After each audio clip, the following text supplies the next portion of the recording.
Nah, kita mulai. Ada seorang pendeta, dia berkata kepada orang-orang di sekitar dia, kalau saya meninggal, tulis di batu nisan saya kosong, empty, kosong. Lalu ditanya, apa maksudnya kosong? Apakah kamu akan bangkit gitu ya? Dia bilang begini, banyak orang itu ketika dia dikuburkan, sebenarnya dia dikuburkan dengan begitu banyak potensi, begitu banyak talenta, begitu banyak apa yang Tuhan percayakan yang tidak dia gunakan. Jadi dia dikuburkan dengan segala hartanya. Tapi saya mau ketika saya dikuburkan, semua yang Tuhan percayakan untuk saya kerjakan di bumi ini sudah selesai saya pakai. Jadi tidak ada lagi yang tersisa. Contoh gitu ya.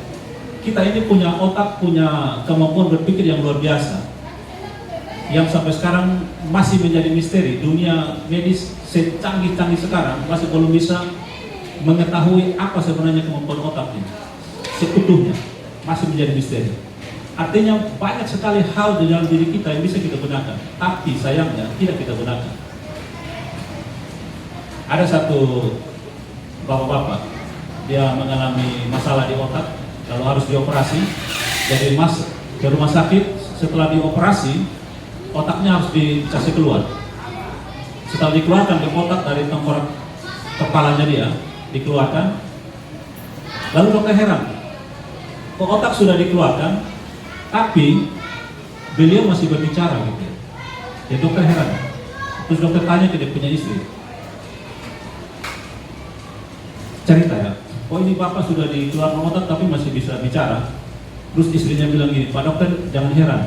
Terus dokter bilang, oh maksudnya bapak tua sebiasa omong sampai pakai otak. Jangan sampai kita seperti itu ya. Jadi dalam diri kita ini ada banyak sekali hal yang sangat berharga yang Tuhan percayakan, tapi masalahnya kita tidak gunakan.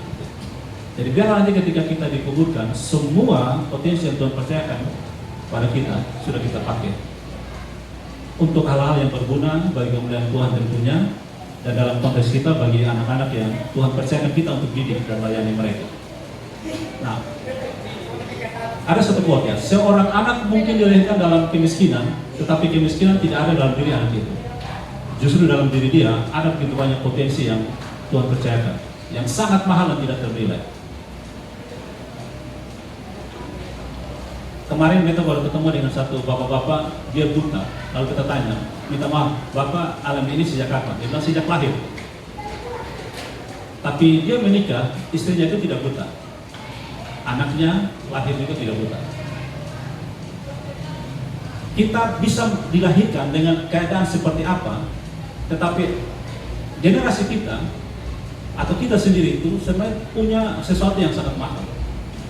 Seorang anak mungkin Bapak mau bilang saya miskin dan sebagainya, iya, tapi di dalam diri kita tidak ada kemiskinan.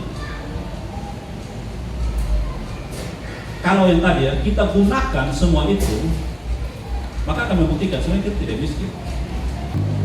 Dulu orang pernah bilang ke saya begini, kamu percaya tidak di dalam satu butir jagung, ini satu butir jagung ini, ada akar, batang, daun, dan bulir yang ratusan, percaya atau tidak? Kita lihat kan tidak terlihat. Mau buktikan, tanam dia 3-4 bulan, kamu lihat sebenarnya. Nah, bagaimana kita bisa pastikan itu? Ya, kelola dia. Sekarang kita sekali lagi bicara soal anak remaja, kelola dia dengan sebaik-baiknya. Maka kita akan menemukan hal yang luar biasa di dalam diri. Tapi kalau tidak kelola dengan baik, ya tetap kemiskinan. Kemiskinan yang paling parah kan cara berpikir miskin kita.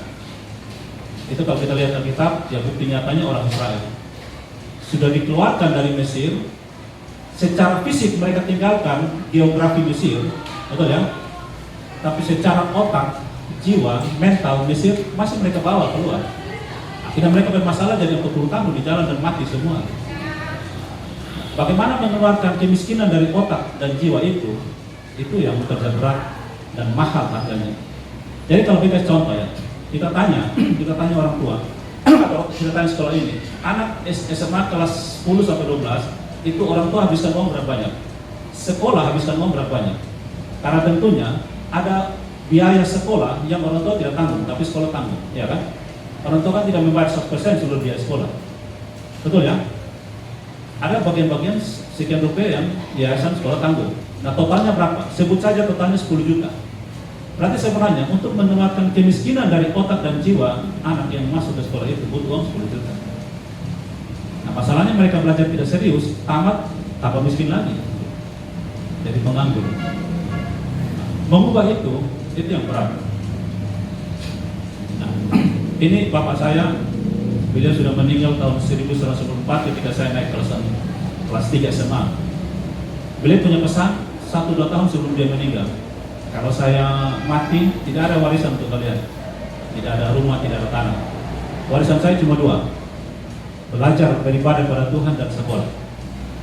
Karena beribadah pada Tuhan dan sekolah itu warisan, harta yang tidak bisa orang ambil dari kamu. Kalau saya kasih tinggal kamu rumah, harta tanah tidak bakal bunuh gitu. Nah, menurut saya ini hal penting yang kita mau ajar pada anak kita. Beribadah pada Tuhan dan sekolah itu paling penting. Itu yang mengubah cara pandang kita. Jadi dulu kalau di sekolah saya sering bilang pada guru-guru, mata pelajaran itu hanya alat. Mata pelajaran itu hanya alat untuk orang mengenal Tuhan. Karena di dunia ini banyak sekolah-sekolah hebat, sehebat apapun sekolah itu, kebanyakannya hanya mengajari siswa-siswanya untuk mengagumi ciptaan Tuhan, tapi tidak sampai mengagumi penciptanya. Makanya saya sering bilang, mungkin Pak Fred masih ingat, saya sering bilang baik di guru, di siswa, di orang tua siswa, saya bilang, kalau orang katakan sekolah ini bagus, fasilitasnya bagus, guru-gurunya muda, energi, pintar-pintar semua, siswa-siswa berhasil, segala macam perlombaan mereka berhasil, saya katakan itu kegagalan. Tapi kalau orang datang masuk keluar sekolah ini dan katakan, di sekolah ini ada Tuhan Yesus, dan melalui kamu guru-guru, kami melihat Tuhan Yesus, melalui siswa kami lihat Tuhan Yesus, saya katakan itu keberhasilan. Dan itu yang tidak mudah. Tapi seharusnya seperti itu. Sekolah itu harus menjadi bagian dari kerajaan Allah. Keluarga pun harus jadi bagian dari kerajaan Allah. Jadi tadi kita cerita dengan Pak Sekolah dengan Pak Fred, Tuhan Yesus punya cara mengajar. Itu kan dia sering bilang begini, kerajaan Allah seumpama biji sesawi, kerajaan Allah seumpama gembala domba. Nah, kita bisa katakan kerajaan Allah seumpama sekolah Tunas Glory. Kerajaan Allah seumpama keluarga saya. Supaya orang melihat keluarga kita, orang melihat sekolah kita, mereka menemukan kerajaan Allah. Nah itulah misi kita sebenarnya. Kalau di luar itu kita bertentangan dengan Tuhan, dan kita akan menjadi musuh Tuhan. Nah, ini guru saya SD kelas 1. Waktu saya jadi kepala sekolah Lentera, saya tulis satu buku, judulnya Belajar Bukan Supaya Pintar, dan saya kasih hadiah dia. Saya cari dia di rumahnya, lalu saya kasih. Saya foto dengan dia, peluk dia. Dia guru saya kelas 1 SD, kalau tidak salah tahun 1983. Waktu dia mengajar saya, mungkin ya, prediksi saya, mungkin dia hanya tahu saya siswanya kelas 1. Tapi sebenarnya apa yang terjadi? Dia sedang mengajar seorang kepala sekolah. Puluhan tahun kemudian, saya kepala sekolah. Saya bertemu dengan dia, ini dia masih guru SD kelas 1. Jadi kalau Bapak Ibu guru, ketika berhadapan anak-anak, saya sering bilang dulu di anak-anak, di guru-guru juga. Ketika kita bicara dengan mereka, secara fisik saat ini, kita lihat mereka dengan seragam itu ya siswa itu. Tapi jiwa mereka, masa depan mereka, kita sedang mendidik presiden, kita sedang didik pengusaha, kita sedang didik dosen, guru, kepala sekolah, jenderal. Itu yang kita sedang didik. Makanya saya tulis di situ adalah didikan yang paling efektif adalah mendidik seorang anak, dia akan jadi apa? Orang tua, Tuhan izinkan anak itu keluar melalui rahim mama, diperanakan oleh papa. Kita lihat seperti itu, tapi sebenarnya kita sedang didik seorang presiden. Tuhan sedang percayakan jenderal-jenderal hebat, guru-guru hebat, profesor-profesor hebat melalui rahim kita. Sekarang kalau saya tanya, ada seorang raja, dia punya anak. Kira-kira dia didik anak jadi penjahat atau tidak? Tidak. Apakah dia akan didik anak-anak saat-saat kamu kudeta saya? Ya? Tidak. Dia akan bilang seluruh rakyatnya, seluruh pegawainya, didik anak saya saat-saat nanti saya jadi raja. Jadi raja yang lebih hebat dari saya. Maka dia akan atur semua kurikulum di kerajaan, situasi di kerajaan untuk mendidik seorang raja. Itu fakta. Tapi sayangnya kita tidak paham itu dan kadang-kadang tidak sadar. Makanya ada satu guru di Jepang. Biasanya kalau guru masuk kan seluruh siswa hormat, nah? siap, hormat, selamat pagi Pak. Dia tidak. Dia masuk ke kelas, guru itu akan tunduk kepada siswa. Kenapa dia tunduk? Karena dia sadar itu. Yang dia hadapi sekarang ini orang-orang hebat. Karena itu akan menjadi semangat dorongan dalam diri dia untuk mendidik anak itu dengan bertanggung jawab.